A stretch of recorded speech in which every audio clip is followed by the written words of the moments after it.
The Arkadak Papers is a centennial tribute to the pioneers of Arkadak, the last South Russian colony populated by the Mennonites beginning in 1910. This volume illuminates some of the history of the short-lived colony, its meteoric development, and its sad, slow, and tragic, often heart-rending demise is documented in this collection of letters and writings of some of the pioneers themselves. The narrative takes on a special poignancy coming from the very hands that labored on the soil and in the villages, building a strong and vibrant community, only to have it torn from them in slow, deliberate steps.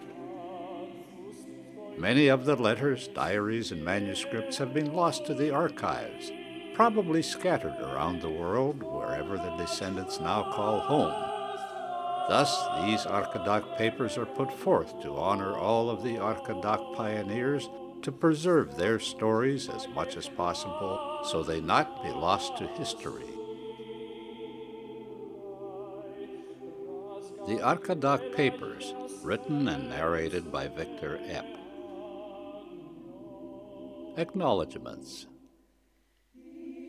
The Mennonite Heritage Center archives in Winnipeg have proved to be a valuable resource in furnishing copies of the first-hand accounts of events in and about the colony by such pioneers as Heinrich Johann Epp, David Hubert, Johann P. Büchert, and Johann Classen. Without the capable help of people such as Konrad Stoess, Art Redekop, and Adolf Enz, even this small contribution would not have been possible. Foreword.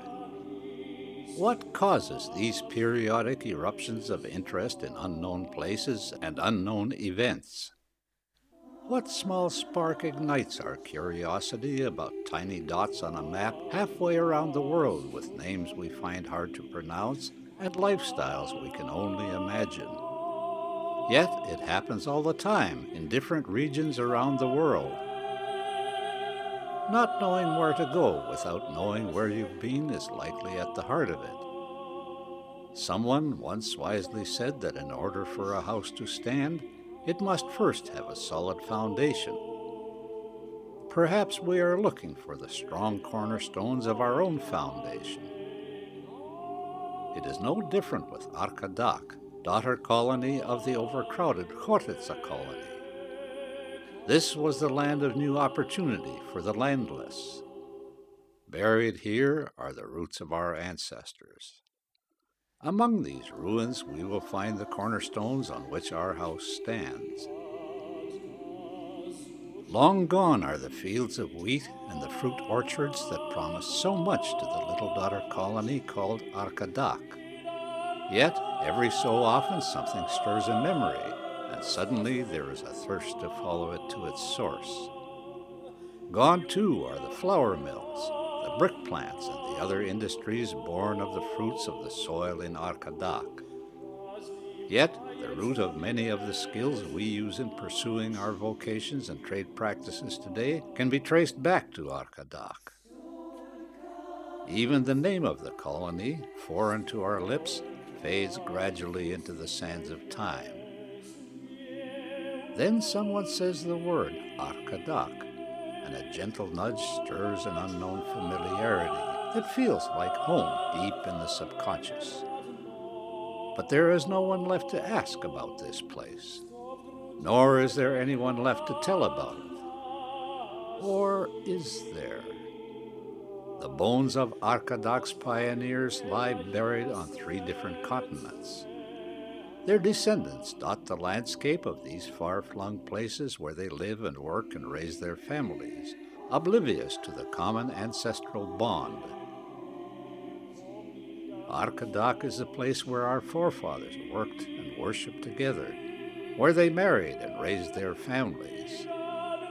That is the place where they followed their dreams and struggled with their day-to-day problems. That is the place where all those hopes and dreams were ground into the dust by their oppressors. It was from there that they brought their wounds and scars and hopes for a fresh start. Along the way, customs and habits, as well as memories and skills, filtered into the mosaic that colors our own makeup, often without our noticing. Only when we look back in time do we notice how close we still are to the forces that drove those pioneers to stake their claim on a tiny corner of history. It is said that very little has been written about Arkadak, and in a sense, that is true. There is a brief account of the colony covering its complete history. There was a research paper whose 37-page dissertation included 10 pages of early Mennonite history, as well as maps and tables and a healthy bibliography. Perhaps that was all there was. After all, the colony had a relatively short life. Why then did it all seem so hollow, so impersonal?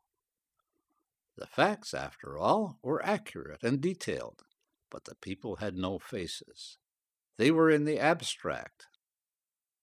There were the settlers, the landless, the lost, and so on. It seemed that these were only reference points to various events. The few letters and accounts quoted extensively in the above-mentioned accounts provided the key. Largely written in the early 1940s by some of the Arkadak pioneers themselves, told about their own experiences or personal involvement, and the story suddenly sprang to life. Seen through the eyes of these authors, the landscape blossomed into vivid color. The community was suddenly full of activity, building the homesteads, planting and harvesting the fields, interacting with itself and taking care of business. The joys and sorrows, the achievements and all the hardships were all etched into the letters, even though they were written some 20 years after it all was left behind. This was the real story. It seems that every 20 years or so, there is a flurry of activity in reaching back into the history of the settlement to tell its story. It rises up out of the ashes with a burst of energy, flourishes, and then fades once again into the background. This sporadic interest could be construed as a generational thing, with each succeeding one searching for that cornerstone in the family's foundation, something to call its own from out of the past. In undertaking this project, it soon became clear that the Arkadakers intended to leave a lasting legacy for their descendants. I can think of no higher tribute to these pioneers than to let their own voices be heard. It was by their own hands that the colony was created, that it flourished, that in times of unimaginable turmoil it survived as long as it did. As they passed the torch to their sons and daughters, it was clear that they wanted their story to be known. In publishing excerpts from their work along with other stories and anecdotes, we will perhaps in some measure have fulfilled their wishes and our obligation.